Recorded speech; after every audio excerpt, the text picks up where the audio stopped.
Bonjour et rebonjour pour ceux qui sont restés avec nous. Dernière partie de la journée avec un concours de solutions innovantes, solutions blockchain pour la finance ou fintech.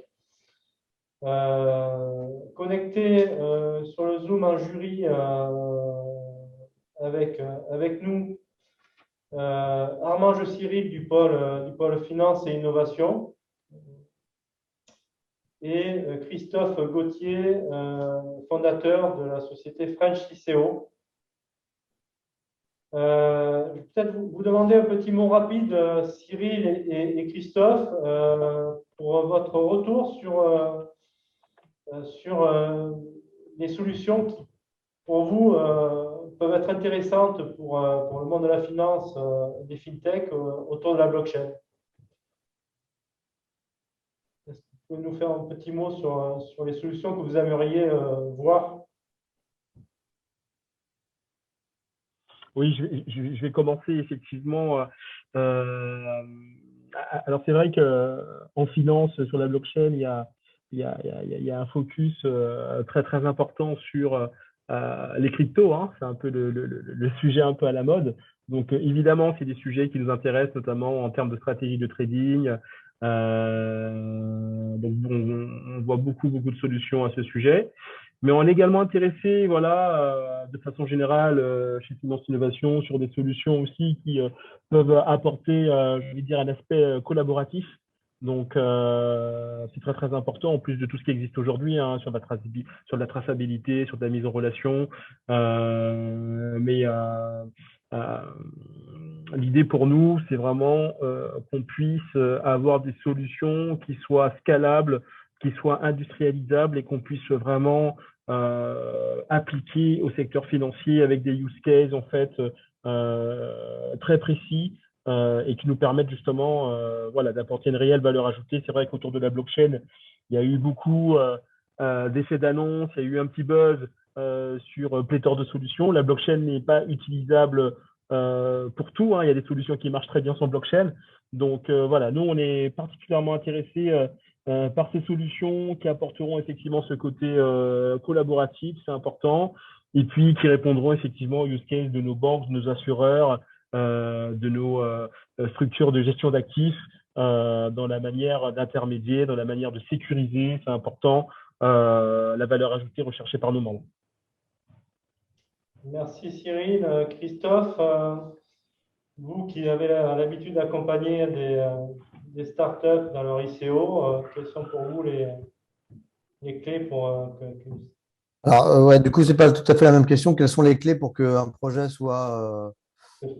reconnu comme viable? En fait, alors moi, j'ai pas d'attente particulière sur le projet en tant que tel, à part qu'il faut que le projet il ait des usages concrets. Il faut qu'il serve à quelque chose de concret et que ça soit pas juste une création de monnaie qui aura un but de spéculation et qui derrière, il n'y a rien. Donc, nous, déjà, quand on accompagne des porteurs de projets d'ICO, on regarde le livre blanc ou alors même un pitch deck. Déjà, on commence même par un pitch deck avant le livre blanc. Le livre blanc, qui est souvent un document un peu plus compliqué. Le pitch deck doit déjà nous donner pas mal de réponses. Donc, ce qui est important, c'est l'équipe. Déjà, si l'équipe elle est crédible par rapport au projet qu'elle est en train de défendre. Après, ce qui m'intéresse, c'est de savoir si, dans le cas d'une ICO, donc il y aura un token qui sera émis pour le projet. Donc, il faut que le token serve à quelque chose. Comme je dis toujours, un token qui ne sert à rien, c'est un token qui ne prendra pas de valeur. Donc, ce n'est pas la peine de faire une ICO dans ces cas-là. Et puis après, c'est surtout des usages concrets. Il y en a tellement de possibles et il y en a certainement plein auxquels on n'a pas encore pensé. Il y a effectivement des robots de trading, il y a de la traçabilité pour la supply chain. Il y a les NFT aujourd'hui qui sont en grande vogue, mais il y a certainement encore plein de choses à faire. Donc, je n'ai pas d'attente particulière. J'attends de voir les pitchs et puis de voir s'il y a vraiment un fond, s'il y a vraiment un contenu dans le projet, que ce ne soit pas juste Absolument. que ce soit pas juste esthétique. Absolument. Voilà. Ok, on va avoir deux solutions innovantes qui vont pitcher, sauf s'il y en a qui nous rejoignent. Donc, espérons qu'il y ait du fond des solutions innovantes, qu'elles vous accrochent, Christophe et Cyril. On va commencer par la startup Magenius. Si je ne me trompe pas, Quentin. C'est exactement ça, tout à fait. Qui vient de Menton, si je ne dis pas de bêtises, de là où je réalise. Donc, bonjour à vous, Charles. Bonjour, bonjour. Voilà, donc vous me dites quand est-ce que je peux commencer? Vous allez voir Pour moi, c'est tout bon. Si vous avez un partage d'écran, vous pouvez le Non, faire. non, Sinon, non, vous avez absolument 90 pas. Là, minutes. je vais pitcher comme ça et puis voilà. C'est comme vous le voulez. D'accord, merci. Bon alors, bonjour, je vous présente MyGenius, la plateforme game changer du marché de l'art. Le marché de l'art représente 64 milliards d'euros de ventes par an. Il propose des rendements exceptionnels et connaît actuellement une mutation numérique sans précédent. En témoigne le boom des galeries en ligne et la révolution des NFT. Pourtant, après avoir doublé de taille dans les années 2000, le marché connaît aujourd'hui une faible croissance et cherche activement de nouveaux acheteurs. MyGenius répond précisément à cette attente en rendant l'art accessible à tous. MyGenius c'est une plateforme décentralisée et grand public qui propose l'achat-vente de quote-part dématérialisés d'œuvres d'art physiques et numériques. Ces achats-ventes s'effectuent de façon directe et transparente et sécurisée grâce à la technologie blockchain. Comment ça marche? Une œuvre est dématérialisée puis divisée en quote-part, qu'on appelle les tokens. Ces tokens sont de véritables droits de propriété protégés par le droit français, porteurs de droits financiers, politiques et de droits d'exploitation. Ils sont mis en vente sur le marché primaire de la plateforme à un tarif fixe et abordable de 100 €. Avec un grand choix d'œuvres d'artistes contemporains et de grands maîtres proposés à l'acheteur, celui-ci devient un vrai collectionneur qui peut revendre ses parts à tout moment sur le marché secondaire de la plateforme. En tant que propriétaire d'œuvres d'art, il décide aussi par vote des choix pour leur gestion. Grâce à la plateforme MyGenius, avec 100 € investis, il est désormais possible de posséder, par exemple, une part d'un Picasso.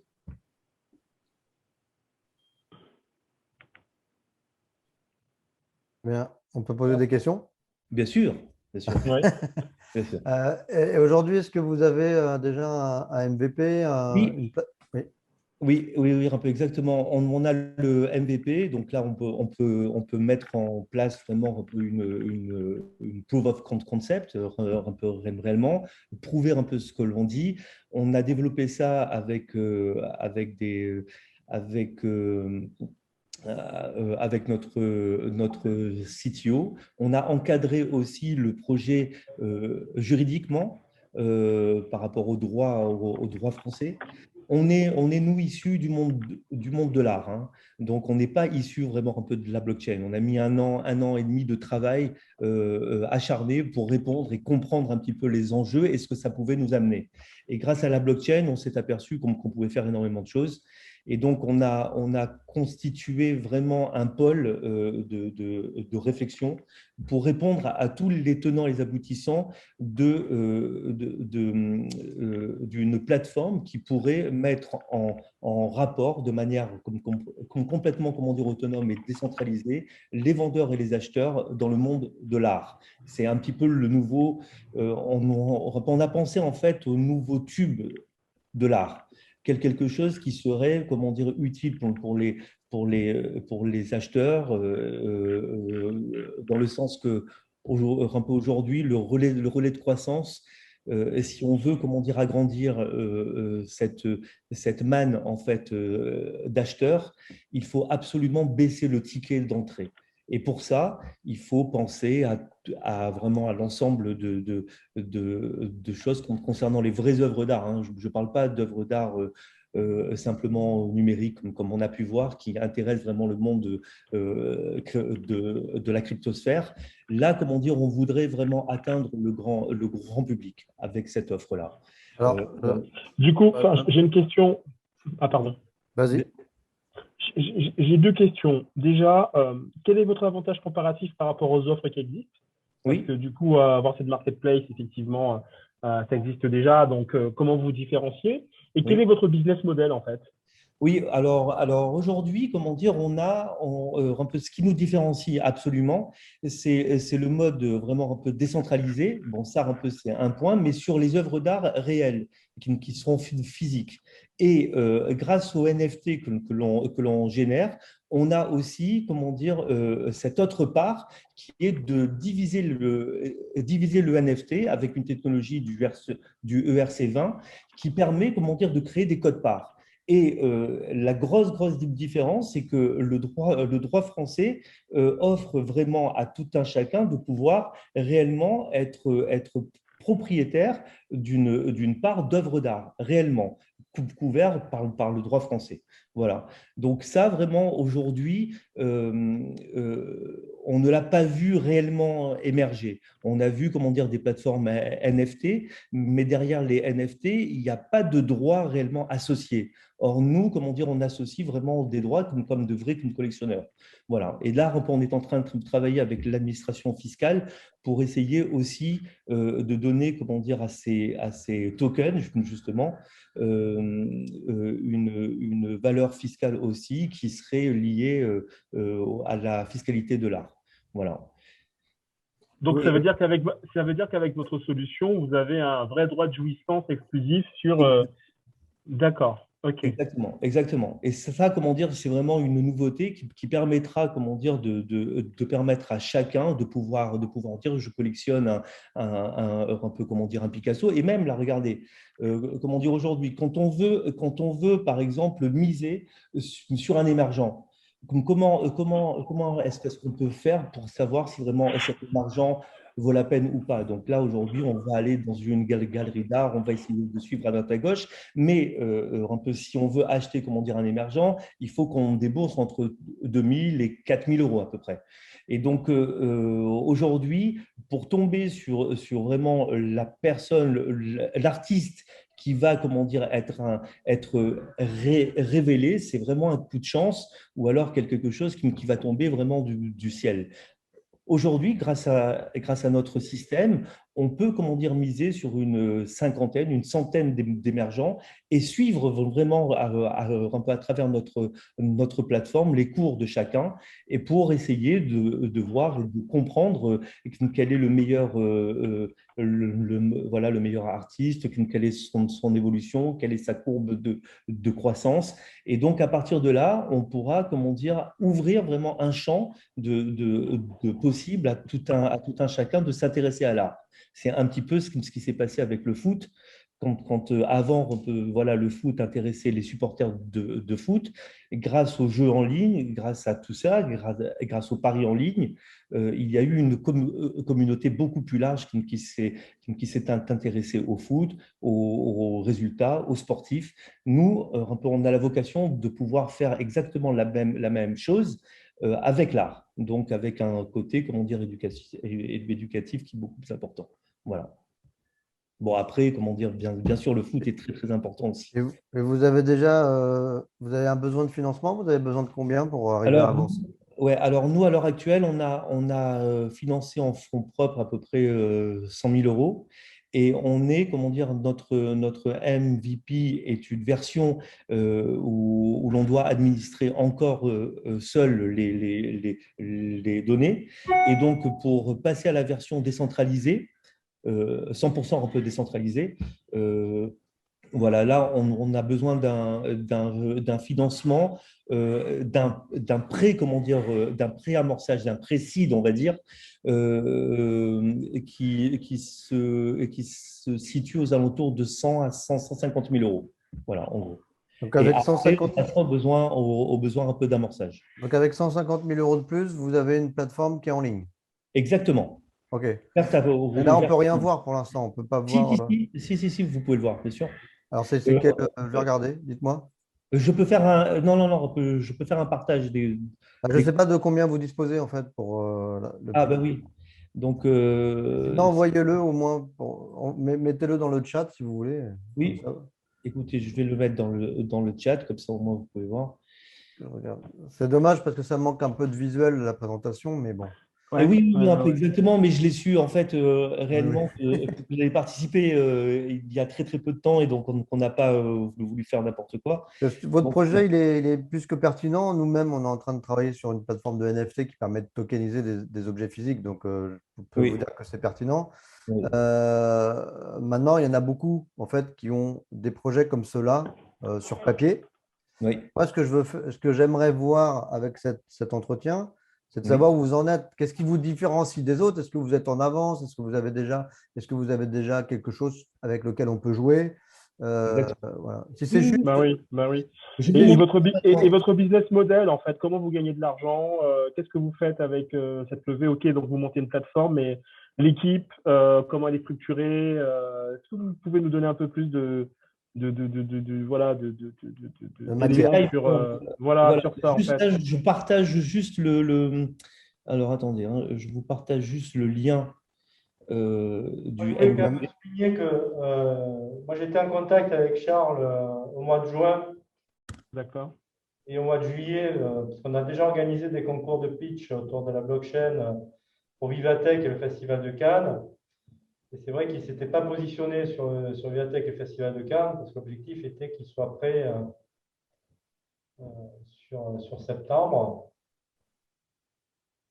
Là, je suis sur la page Facebook. Bon, je vois pas Non, grand-chose. non, non, non, non, non, non, non, mais il n'y a rien là encore. Là, on n'a rien montré justement pour ne pas dévoiler ce que l'on fait aujourd'hui. Alors attendez, je le partage où? Converser, voilà, c'est ça ici. D'accord. Bon, Voilà. je le partage ici. Vous pouvez vous rendre sur la plateforme là. OK. Et c'est sur quelle blockchain que vous créez les NFT? Sur Ethereum. OK, très bien. Et là, un peu, on pourra être aussi Multi-blockchain. multi-blockchain, donc tout à fait. Ok, donc c'est intéressant déjà d'avoir un visuel, là, je suis en train de voir. Ok, donc ça c'est important parce que sinon on ne sait pas trop où vous en êtes. Voilà, exactement. Donc là, vous pouvez après, comment dire, accéder aux œuvres si vous voulez. Si vous tapez sur une œuvre, vous pouvez acheter même. On est relié avec le système qui est formatique. Là, un peu ensuite, on s'en mettra, comment dire, le système des MetaMask et tout dans la V1. Et là, on peut déjà, comment dire, acheter en ligne. On a tous Donc là, vous les. pouvez acheter uniquement en crypto, en Ether ou comment on peut Non, acheter? en deux, les monnaies fiat et le crypto aussi. Crypto, on a Alors, Ether. ok. Alors, du coup, comment vous vous positionnez par rapport à la réglementation AMF, l'agrément MSAN? Alors là, l'agrément PSAD, là, justement, là, comment dire, on est en train de travailler avec notre avocat pour avoir justement soit un peu l'agrément, soit un peu on passerait par un tiers. Mais aujourd'hui, ce qu'il faut comprendre, c'est que on doit absolument montrer notre savoir-faire, ce que l'on veut faire, ce que l'on veut mettre en place, parce qu'on est, comment dire, en rapport avec des collectionneurs qui ont de très très belles œuvres. Hein, ben voilà, toutes les œuvres là, qui sont là, on peut les vendre. Voilà. Donc ça, vraiment, un peu, c'est une grosse force. On est en discussion avec des politiques aussi parce qu'ils sont intéressés par rapport à tout le côté, tout le patrimoine, un peu musée et autres. Voilà, on est en discussion avec eux aussi pour voir comment implémenter tout cela et faire en sorte que ce soit encadré par l'AMF aussi. Mais l'AMF aujourd'hui, si on donne un dossier aujourd'hui, on aura une réponse d'ici à peu près 6 mois. Hmm. Donc aujourd'hui, on avance. Voilà. Donc on avance pour ne pas perdre notre avance parce qu'on est sûr qu'on a quand même une avance par rapport aux autres qu'on a pu voir. Et que ce soit même, attention, hein, là, je ne parle pas, comment dire, au niveau de la technologie, parce que ça, il y en a d'autres qui sont capables de mettre ça en place, mais on est en avance aussi dans le milieu de l'art, on est en avance aussi dans le marketing qu'on a imaginé faire et mettre en place. On a une secret sauce aussi pour lancer un peu la plateforme et intéresser, comment dire, le grand public. Voilà. Donc, on a réfléchi à tout cela en amont. On a des stockeurs.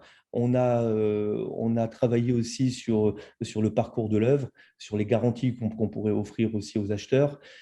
Parce que ce monde-là, en fin de compte, il ne faut pas se leurrer. Si vraiment, comment dire, les NFT ont pris avec des œuvres numérique, c'est parce que les œuvres en dur, c'est un casse-tête.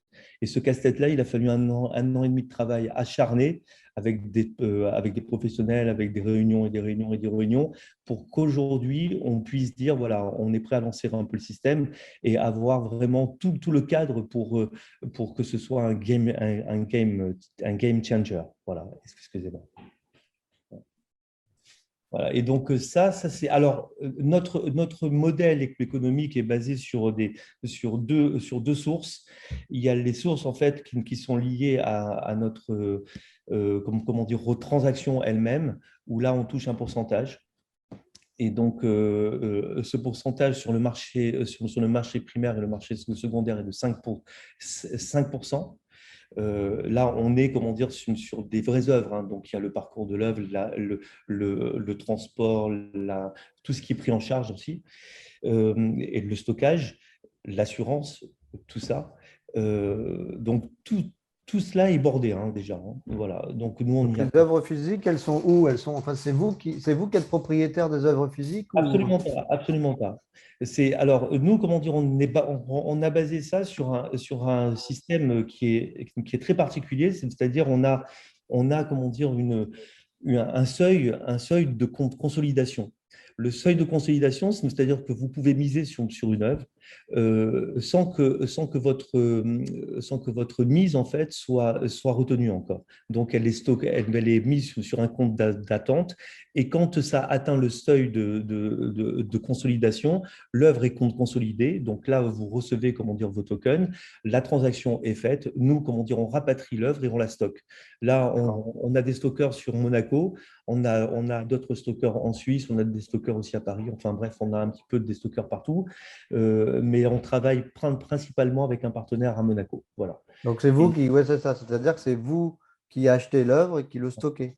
Voilà. Ok, ça, j'ai compris. Et sur le marché secondaire, il y a 5% aussi qui est pris et 20% de ces 5% sont retournés, comment dire, à l'artiste en royalties. En Donc, royalties, ok. voilà. Ça, vraiment, ça reste aussi quelque chose qui se fait. Mais bon, là, c'est vraiment sur des vraies œuvres. Donc ça a quand même un certain intérêt pour les artistes. Et voilà. Donc, après, il y a d'autres choses aussi au niveau des réseaux sociaux. On a travaillé aussi tout le côté réseau social pour amplifier le phénomène, pour donner des outils, comment dire, aux acheteurs et aux vendeurs pour qu'ils puissent vraiment, en un simple clic, créer, comment dire, voilà, de la dynamique sur leurs œuvres. Et donc, nous, comment dire, on est persuadé que ça peut, comment dire, et qu'il y a une place à prendre là-dedans et qu'on détient une partie de la solution. Après, maintenant, voilà, il faut qu'on arrive à avoir aussi des partenaires et des gens qui nous font confiance. Alors, il y a juste une remarque, mais là, je me positionne en tant qu'utilisateur. Oui, Si je prends le Andy Warhol, là, le premier, par exemple, si je oui, possède 1 millième du Andy Warhol, le oui. problème, c'est que je ne pourrais jamais le mettre dans mon salon. Absolument. Vous avez la possibilité d'avoir l'œuvre aussi, c'est prévu aussi, hein, mais seulement là, c'est Il les faut acheter les 1000 conditions. parts. C'est pas trop notre but objectif. Celui qui veut une œuvre, il y a des œuvres en fait qui sont faites pour avoir accès à l'œuvre. Donc détenir une part un peu d'un Warhol. Je sais que moi, en fin de compte, cette idée est venue d'une frustration.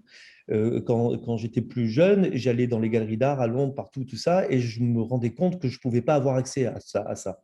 Or, si vraiment j'avais pu acheter, comment dire, une parcelle de Picasso, d'un Warhol, je sais pas, de n'importe qui me plaisait, mais qui avait une valeur, comment dire, inatteignable, je l'aurais fait.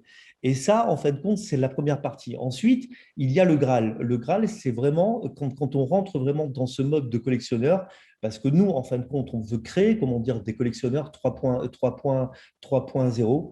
Et donc là, la blockchain, elle nous permet de le faire parce qu'il y a la traçabilité, il y a vraiment tout, il y a plein de choses. En plus, on a, comment dire, un système de registre qui permet d'authentifier les œuvres. Donc ça aussi, c'est vraiment important. C'est un plus aussi pour l'artiste, pour les galeristes et autres. Mais notre but à nous, c'est de vendre des tokens d'œuvres d'art, donc des parts d'œuvres d'art, de faire rentrer le grand public dans une nouvelle un peu manière de consommer l'art. Et après, il y a bien sûr ceux qui veulent acheter une œuvre d'art, ils pourront racheter directement via la communauté tous les tokens d'une Ah œuvre. oui, je comprends. Mais, ok. Mais c'est vrai que la particularité de l'art, c'est d'en être propriétaire et de pouvoir Pas que. le voir. Alors, pas que, il y a un aspect aussi de défiscalisation, il y a un aspect. Mais. Parce que je travaille beaucoup avec des galeries d'art aussi ces derniers temps, mais Mais, et les gens qui achètent de l'art, c'est parce qu'ils veulent avoir cette pièce unique et qu'ils veulent posséder l'intégralité de l'art et pas uniquement un millième de quelque chose qu'ils n'ont pas en fait. Aujourd'hui, on a la chance d'avoir le boom comment dire, NFT, l'art dématérialisé. Hmm. Aujourd'hui, on peut, comment dire, on est en train de penser aussi à créer des encadrements numériques et qui permet, comment dire, aux collectionneurs, les nouveaux collectionneurs aussi, de pouvoir exposer leurs œuvres et dire, voilà, j'ai, comment dire, une part de ce Picasso-là. C'est psychologiquement quelque chose d'autre. On rentre vraiment dans vraiment quelque chose d'autre. On peut avoir aussi une main mise sur l'œuvre que l'on a pris par vote, parce qu'on a créé, comment dire, un système de vote aussi Ah, pour voilà. faire vivre l'œuvre, pour la faire voilà, travailler à droite à gauche, l'exposer et avoir un rapport aussi réel avec l'œuvre. Voilà. Alors là, d'accord, ok. Il faut, vous savez, c'est des éléments qui me manquaient. C'est-à-dire que quand on est propriétaire du token, on est propriétaire d'un millième, je prends l'exemple du Andy Warhol, Oui, oui, un millième de l'œuvre, mais aussi on a des exclusivités, sûr, des droits de sûr, vote. Il bien faut sûr. donner de la valeur à ce token, en fait. Bien sûr, et en plus, là, ça peut intéresser aussi euh, l'autre personne. Excusez-moi, je n'ai pas les noms voilà, sur les ICO, parce qu'on a créé aussi une private sale qu'on aimerait lancer avec un token RJ qui a des utilités, en fait. Hein. Ce token va permettre d'acheter de l'art, d'avoir des remises sur les frais de transaction, etc. et autres. Et créer aussi dans un deuxième volet une ICO. Mais bon, ça vraiment, on est en train de travailler. On a la plateforme, on a déjà l'encadrement, et voilà, il nous manque en fait un petit peu de carburant pour pouvoir mettre tout cela en place et lancer vraiment quelque chose, une offre différenciante. En tout cas, si vraiment on se réfère, parce que là, on travaille depuis 2 ans, hein, comment dire, au, à tous comment ça s'appelle, là, les comptes rendus sur l'art, sur l'évolution de l'art et tout ça, tout le monde s'accorde à dire qu'il va y avoir un acteur, un nouvel acteur. Alors, je ne dis pas bon, que ce soit nous, mais on peut être un des acteurs qui va, comment dire, amener quelque chose aussi dans ce monde-là. Parce que le monde de l'art, en fait, évolue maintenant avec, avec un microcosme, en fait. Hein. C'est un microcosme qui crée le monde de l'art. C'est des gens c'est un entre-soi qui crée les codes, qui crée les machins, qui crée tout ça. Et moi, un peu, je le connais bien pour l'avoir fréquenté. Maintenant, il y a, comment dire, une démocratisation qui se fait un peu plus sur Internet, avec des plateformes hein, en ligne, oui. Mais quand on veut vraiment parler des rendements de l'art, on touche à des œuvres qui ont un certain niveau. Ou alors, il faut un peu miser sur un certain nombre vraiment d'émergents pour avoir la chance d'avoir un émergent qui émerge, en fait. Voilà. Donc, nous, en fait, on est ce relais-là. On essaye vraiment de prendre une place dans ce monde et il va y avoir une place de prise par un acteur. Ça c'est sûr, dans les années ou alors dans les mois ou si vraiment, comment dire, on est encadré, ben, on pourra, comment dire, y aller à fond et défendre ça et travailler parce qu'on a un peu une équipe qui est formidable hein, là-dedans, avec des techs jeunes, des gens qui sont, comment dire, spécialisés dans le droit aussi. Je ne sais pas si vous connaissez, Yoni Lasri, c'est un des jeunes avocats de la blockchain qui est rentré dans le projet. On a des accompagnateurs aussi au niveau du marketing, online, enfin, tout, quoi. On a vraiment une équipe qui est forte et maintenant, il nous manque plus que voilà, ce carburant-là pour essayer de passer le cap. Voilà. Ok, bah merci. Pour moi, je n'ai pas d'autres questions. Kevin? Pour le business un peu modèle, 5% d'un côté, marché primaire, marché secondaire. Et ensuite, de l'autre côté, on a aussi une commission avec les artistes qui va de 1% pour les masterpieces jusqu'à 20% pour les émergents vraiment jeunes émergents. Voilà. Très bien. Non, j'ai pas d'autres questions. Je regrette juste qu'on n'ait pas un petit support, voilà, qui résume tout ce que vous avez dit, hein. J'ai tous les supports, mais seulement là, je les ai pas Ouais, mis. je comprends. Voilà, c'est ça. Je comprends. Je suis désolé pour ça. Merci à vous. Je vous remercie en tout cas de votre écoute. Merci. Merci Charles. Je vous propose de passer à Eric pour la solution Flexus.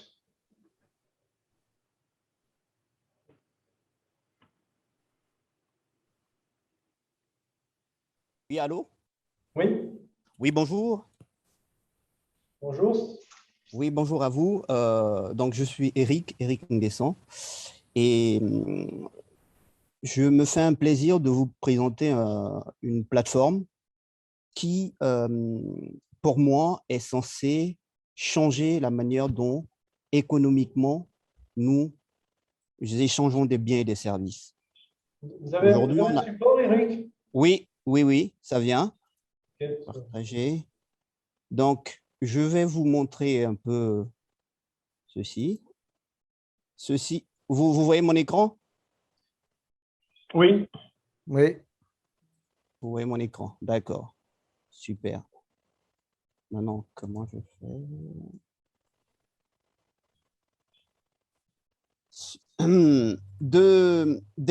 Des endroits que j'ai pu visiter ces dernières années, on a observé le ciel par différents biais, notamment par satellite.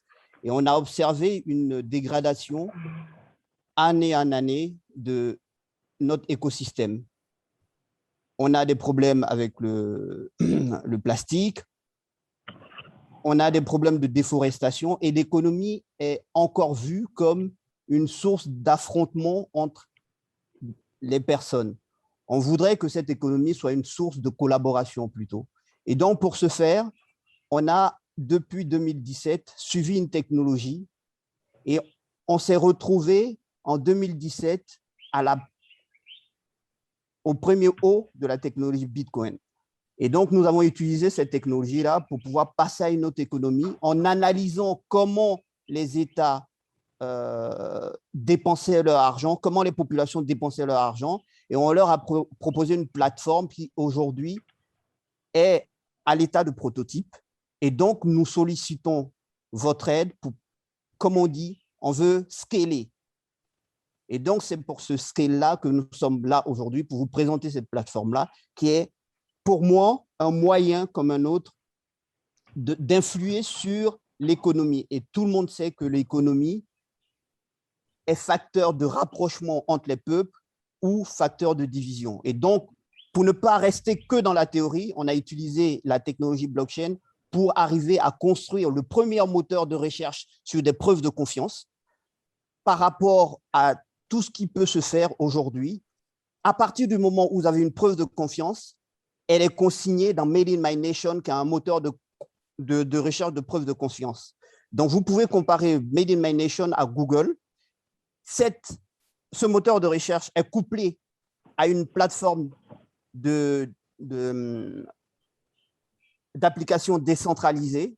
Donc, ces applications sont des produits ou des services qui sont aujourd'hui implémentés sur des secteurs d'activité et qu'on espère étendre sur d'autres secteurs d'activité, des secteurs d'activité qui sont aussi divers, mais quand vous regardez Google, on trouve tout sur Google. Donc, ça part de, je ne sais pas, du voyage à l'art, en passant par le sport, mais nous, c'est cette place de marché qui, en plus, est un réseau social qui permet, avec la technologie blockchain, de consigner toutes ces preuves de confiance qu'on peut échanger entre nous. De plus, ces preuves de confiance ne sont pas mono-blockchain. On a fait de telle sorte qu'on puisse échanger ces preuves de confiance ou qu'on puisse prouver ces preuves de confiance par différentes blockchains. Donc, on a fait des études pour voir en termes de dépenses dans le monde ce qui pouvait être fait. On s'est basé sur des études de grands cabinets. On a participé à l'African FinTech Forum. On a été une des startups retenues. Et donc, aujourd'hui, on continue notre marche, on continue à scaler et on compte vous pour faire ce scale. Dès la fin de cette présentation, le côté financier, c'est qu'on ouvre une partie du capital, on fait rentrer de nouveaux investisseurs. Il y a déjà des investisseurs qui ont accepté de nous rejoindre. Ils ne sont pas beaucoup parce que la technologie est encore très peu comprise par très peu de personnes. Les gens qui comprennent, on espère que c'est des personnes comme vous. Et donc, en s'appuyant sur des personnes comme vous, on espère pouvoir faire ce scale qu'on espère pour cette année. Merci Eric. Et j'ai une petite vidéo de démonstration de la plateforme. C'était 90 secondes normalement le pitch, Eric. Désolé. Mais je n'ai pas entendu quelqu'un qui voulait m'interrompre, donc du coup, je me suis lancé. Désolé. Elle dure combien votre vidéo? Elle dure 1 minute. Moi, je veux bien, parce que je n'ai pas bien compris. Moi, j'ai pas compris. Moi non plus, D'accord. Je comprends. Donc, je suis une entreprise en particulier. Non, mais mettez la vidéo. Mettez la vidéo, Eric. C'est-à-dire, je partage encore mon écran là. Ouais. Là, c'est Attendez. Facebook, là. Pardon. Donc, c'est là peut-être? Ah, voilà. D'accord. Donc là, c'est parti. Donc, je suis un particulier, une entreprise. Je vais me connecter. C'est bon? Ouais, voilà. Par réseaux sociaux ou par mail. Je suis déjà connecté. Je suis déjà inscrit. Je me connecte. 1 minute, hein, on a dit. Oui. Et donc là, je deviens quelqu'un qui peut partager ses preuves de confiance sur un produit. Donc, si mon produit est éthique, respecte un certain nombre pour l'environnement, je peux certifier et automatiquement, la place de marché prend le relais et le produit est vendable. Il y a des moyens de paiement, comment contacter les ambassadeurs, comment mettre en contact différents partenaires, comment faire les liaisons. Aujourd'hui, on est sur l'aspect de développement de la communauté qui se développe sur plusieurs pays. Et donc, Made in My Nation, c'est consommer localement partout où c'est possible de consommer local, par exemple. Et donc, on apportera les preuves de cette certification du consommer local à un endroit partout dans le monde en même temps. Parce qu'on est basé sur la technologie blockchain qui permet de partager cette preuve de confiance entre nous. Voilà. Si je ne veux pas abuser du temps, donc voilà, c'est le… Non, mais je vois pas pour l'instant la différence, par exemple, avec alors TripAdvisor, pas TripAdvisor, mais comment ça s'appelle, les sociétés qui notent les produits, en fait. Les sociétés qui notent les produits, vous leur demandez, donnez-nous la preuve de confiance de ce que vous affirmez. Il y en a très peu qui vous donneront la preuve de confiance. Oui, mais vous, comment vous prouvez? Moi, si vous voulez, je vais sur votre site. je vais Oui. mettre ma preuve de confiance. Je vais dire, OK, Oui. moi, j'ai confiance en ce produit, je pense que c'est un bon produit. Donc, je le Oui. certifie. Vous aussi, vous le certifiez. On est plusieurs à le certifier. Mais qui dit que moi, je ne suis pas un employé de la société, que c'est de la vraie… Il y a une société en France qui s'appelle Avis Vérifié, qui justement fait appel à la communauté pour donner des avis sur des prestations ou des produits. Vous connaissez Avis Vérifié? Non. Bon, alors je vais pas pitcher Avis Vérifié, mais c'est exactement la même chose, mais enfin, ça ressemble à ça, en tout cas de ce que j'ai compris. Et ça n'utilise pas la technologie blockchain et ça marche très bien. Oui, mais sauf que sur avis vérifié, vous n'avez pas cette preuve de confiance qui a été vérifiée. Nous, on a des API qui vont chercher les preuves de confiance là où c'est possible. Donc, une entreprise nous fournit cette preuve de confiance-là qui, en général, émane d'une autorité de certification. Donc, on récupère cette preuve de confiance. On est capable de vérifier l'information auprès de l'autorité de confiance parce qu'on sait y déployer des API pour interchanger ensemble. Et donc, ainsi, tous ces processus-là est synchronisé par une API qui elle-même est synchronisée par le fait qu'on valide chaque étape dans la blockchain. Mais si vous êtes un producteur local, parce que c'est ça l'idée, un producteur de café. Vous êtes en Oui. Afrique, hein, c'est ça? Vous êtes basé en C'est Afrique? ça, c'est Quel ça. pays? Dans quel pays? La Côte d'Ivoire. La Côte Ça tombe d'Ivoire. bien. Oui, Donc, si vous avez un producteur local de café, par exemple, oui, oui. il n'y a pas forcément un organisme de certification qui allait vérifier la qualité du produit. Si c'est une petite entreprise. Non, mais on ne compte pas passer par de trop de petites entreprises. Ah. Il y a par exemple des petites entreprises, il y a différents types de petites entreprises. Il y a des petites entreprises qui font partie de coopératives. Et donc, cette coopérative-là, justement, vérifie certaines affirmations des membres de la coopérative. Parce que si vous ne remplissez pas un certain standard, vous ne rentrez pas dans la coopérative. Et ces certifications-là sont gérées par des organismes internationaux de certification reconnus sur la place publique. Ce qu'on a fait, c'est qu'on a donné des API pour interagir avec Made in My Nation. Ok, bon. Et c'est quoi votre modèle économique alors? Alors, le modèle économique, on a sur un autre support, mais comme le temps était très peu, je me suis dit, bon, peut-être qu'on n'aurait pas le temps d'aller au modèle économique, mais sinon, c'est calculé et c'était les chiffres avant qu'il y ait Covid, c'est que 10% du commerce mondial passe par des blockchains. Et ce n'est pas anodin. Ça veut dire dedans qu'on va y mettre certaines choses qui vont passer par… Moi, j'appelle ça une nouvelle type d'économie. J'appelle ça, le terme est nouveau, mais pour moi, c'est de l'économie programmable. Mais c'est quoi votre modèle économique à vous? Ah oui, 10% du marché mondial passe par vous? ce serait le Graal, mais je ne pense pas. Non, même si mais on a 0,01%, c'est ce qu'on vit. C'est combien vos chiffres si vous avez des…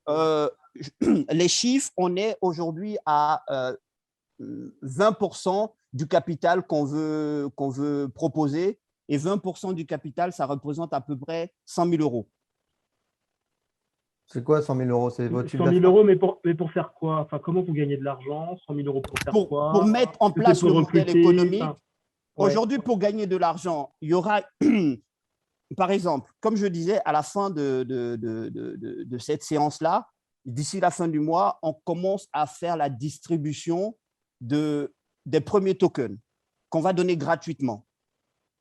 Et quand on va arriver sur la plateforme, il y a un deuxième bonus qui nous attend à base de NFT. Parce qu'on a longuement, nous, on est dans la technologie, donc on a longuement étudié la technologie, comment elle avançait. Et donc, on veut offrir un deuxième bonus. Donc là, je vous fais la confidence, ça sera un NFT. Donc, recevoir les premiers jetons gratuits et nous accompagner dans la phase où on veut aller. Sachant que on a déjà des partenaires en France, on a des partenaires aux États-Unis, on a des partenaires en Afrique. Je vous dis qu'on avait participé à la FinTech Africa, qui sont aujourd'hui sur la plateforme, qui sont des sociétés qui sont aujourd'hui sur les bourses de marché locales ici et ailleurs, qui attendent juste que on leur offre les moyens de paiement. Les moyens de paiement, c'est la dernière étape parce qu'on a longtemps hésité. Est-ce qu'on faisait des paiements uniquement par crypto-monnaie? Est-ce qu'on faisait des paiements par d'autres moyens? Et finalement, on s'est dit qu'on va faire par plusieurs moyens. Donc, ça nous a un peu retardé dans la finalisation du moyen de paiement. Mais sinon, une part est prélevée sur ce que paye le client. Et ensuite, par rapport aux actions du client sur la plateforme, il reçoit en retour des bonifications qui sont dans une blockchain, mais qui sont cette fois-ci sur un layer 2 de la blockchain, qui permettent d'avoir des transactions à bas coût et qui permettent de passer pas mal de transactions et de sécuriser le tout dans une blockchain. Allô? Oui, Très bien. enfin, ok. J'ai pas de questions. Ouais. J'ai plus de questions. Moi non plus, j'ai pas plus de Est-ce que ça a questions. été clair? C'est juste mon… Pas tout à fait, je vais avouer. Je vous avoue que je ne comprends pas l'utilité de votre proposition, en fait. J'ai l'impression qu'on peut se passer de la blockchain, en fait, pour, en tout cas, pour votre proposition de valeur, mais peut-être il faudrait Vous voyez les mais graines voilà, de mais je café pense qu'on qui n'a pas sont le devant temps. vous? Mhm. Allô? Oui, oui. Oui. Vous voyez les graines de café qui sont devant vous? Oui, oui. Oui. Elles nourrissent et elles permettent de mettre à l'école les enfants de ces agriculteurs qui consomment ce café. Et qui, sans la blockchain, ces enfants-là seraient sur les plantations en train de travailler. Voilà l'utilité de la blockchain.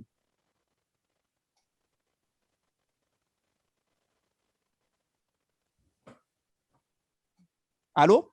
Bah, je sais pas, je comprends pas. Je suis désolé. Hein, je fais un effort. Donc, votre achat du café sur cette plateforme-là, par votre achat, vous financez l'école des femmes qui ont cultivé ce café. Non, mais attendez, parce que depuis tout à l'heure, Mais- dans votre modèle économique, vous dites que vous allez financer ci, vous allez donner des jetons, mais pour l'instant, vous ne gagnez pas d'argent parce que vous faites que donner des jetons. Vous donnez des choses. Mais Oui, c'est parce que jusqu'à maintenant, on a réussi à se financer, à se faire financer un peu. Donc, votre société, ce n'est pas une société à but lucratif. Vous n'allez pas produire de… Je ne comprends pas. Non, on a commencé déjà à gagner de l'argent. La société, elle gagne de l'argent. Donc, c'est avec cet argent, ce peu d'argent qu'on a, qu'on essaie de faire grandir cette communauté-là. Après, ce que je peux comprendre dans la certification, vous avez pris l'exemple du café, effectivement, il y a des exploitations en Afrique, malheureusement, qui exploitent des enfants. Et ça, ce n'est pas bien. On est d'accord. Donc, effectivement, avoir des produits éthiques, c'est bien. C'est-à-dire d'avoir des produits qui sont validés, qui ont des labels et qui disent que les producteurs n'exploitent pas des enfants, voilà. Ça, d'accord. Mais il n'y a pas besoin de la blockchain pour ça. C'est-à-dire qu'aujourd'hui, il y a des labels de certification qui se déplacent dans les usines, qui se déplacent dans les exploitations, qui vérifient un tas de choses et s'assurent que toutes les règles des droits de l'homme, entre autres, sont respectées. Mais la blockchain, je vois pas ce qu'elle, à part complexifier le sujet, je ne vois pas ce qu'elle apporte comme valeur ajoutée. Mais bon, après, c'est moi. Hein, je suis désolé, non, parce qu'après, ce qu'on peut faire, c'est qu'on automatise les paiements. Donc, par exemple, pour l'exemple, je reste sur le café toujours. Vous avez payé à la dame qui a été cultivé ce café-là. Vous lui avez donné son salaire. Comment vous garantissez après qu'elle met effectivement son enfant à l'école, qu'elle puisse soigner son enfant? En fait, derrière, ce qu'on a, c'est qu'on a des wallets avec dedans un crédit qui arrive pour pouvoir permettre de payer automatiquement ces fournisseurs de services qui sont derrière, qui vont par exemple donner un enseignement à ses enfants, qui vont par exemple les soigner parce que les soins aussi sont payants. Oui, mais alors, je vous coupe, excusez-moi, parce qu'en fait, vous avez plusieurs histoires dans la même histoire. Et moi, je suis perdu. Voilà, c'est ça. Je suis perdu. Le quatrième use case que vous proposez, en fait, je comprends très bien du coup, je comprends un petit peu mieux les choses, mais par rapport à votre discours du début, je veux dire, on est vraiment, c'est autre chose en fait, c'est une autre histoire que vous nous racontez là, du coup. Sur quelle histoire du début? On passe de la certification à la possibilité de automatiser des paiements pour des familles qui exploitent le café. Je veux dire, en fait, c'est pas clair, monsieur. Je suis désolé de vous le dire, c'est pas clair, en fait. il y a plusieurs use cases, il y a plusieurs problématiques que vous mettez en avant, mais la présentation de ces problématiques n'est pas claire en fait. Je vois l'ambition du projet Mm.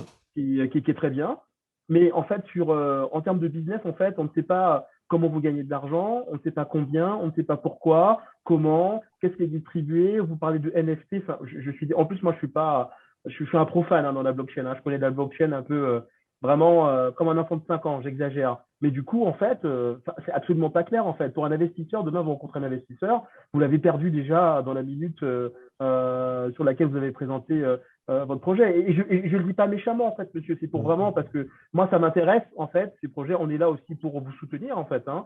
Et là, je pense qu'il y a un vrai travail déjà de formalisme à faire sur effectivement votre projet. Et comme le dit Christophe, il y a au moins quatre use cases qu'on peut faire avec votre projet. Donc peut-être choisir le plus pertinent pour vous et puis revenir nous le représenter avec des chiffres, avec des faits, avec une présentation, enfin quelque chose de vraiment qu'on puisse comprendre en fait.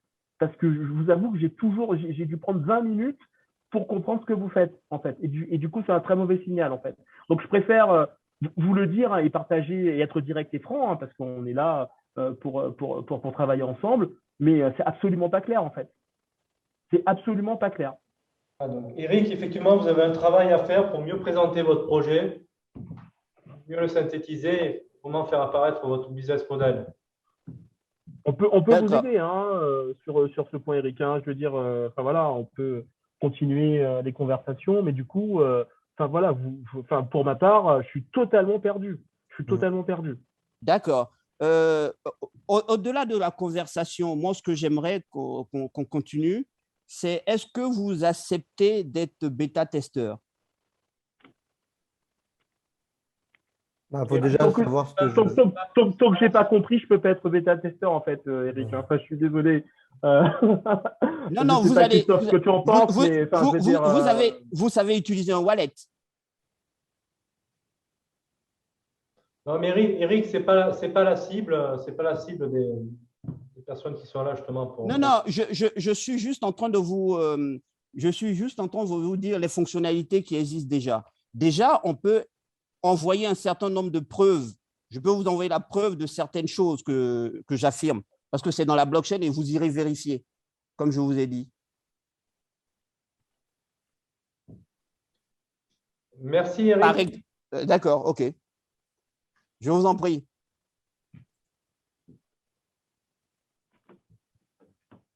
Bon, ça a été une session courte, enfin très peu de participants, mais je trouve très intéressante par rapport à des sessions où on est nombreux et on se limite à 90 secondes et il y a 2 questions par rapport au timing. Juste une question, est-ce que vous êtes intéressé par le modèle financier? Je peux vous l'envoyer si vous voulez.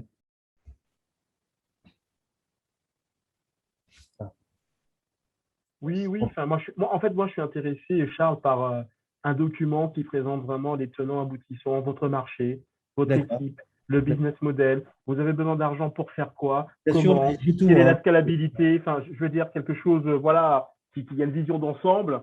Et puis, effectivement, à partir de là, on peut en discuter. On peut l'envoyer à qui? Concrète, en fait. Hein, donc, je veux bien aussi. Je l'envoie un peu directement à qui, en fait? Moi, je veux bien. Ah oui. Passer, Charles, et je ferai passer. Donc, Christophe, vous êtes preneur aussi? Oui, avec plaisir. Si on arrive à avoir un pitch deck avec des éléments. Voilà, j'ai le pitch deck, j'ai la présentation, j'ai le… Bon, très bien. Très bien. Vous pourrez apprécier plus ça. Voilà. Merci à vous. Écoutez, merci à vous, en tout cas, vraiment d'avoir écouté nos pitchs. Un peu parce que le format, c'était quoi alors? 1 minute 30, mais bon. Mais là, on n'a pas… Normalement, c'est 90 secondes. Oui, voilà. Bon, sur des gros événements, on a beaucoup de monde en fait. Oui, donc là, vous coupez directement tout ça. Là, on avait un peu plus de… 90 secondes et à 3 questions. Et c'est clair que là, je trouve qu'on a une session très intéressante par rapport à d'habitude, avec des échanges très intéressants et très super. Voilà, j'espère. Effectivement. En tout cas, merci aussi. Merci de l'écoute parce que c'est la première chose. On y croit et puis le chemin n'est pas toujours simple. C'est vrai que, bon, peut-être que la présentation il y a des éléments que je pensais qu'on aurait eu le temps de… on n'aurait pas eu plutôt le temps de présenter, donc je n'étais pas avec ces éléments-là. Mais la plateforme Made in My Nation est en ligne et donc vous pouvez y aller jeter un coup d'œil. Voilà, c'est tout ce que je vous demanderai. Merci et merci pour l'attention. Je dois vous laisser, je suis désolé. Merci beaucoup, Christophe. Bonne soirée à tous. Merci beaucoup, Merci. Cyril. Au revoir. Merci, Au revoir. merci, au revoir.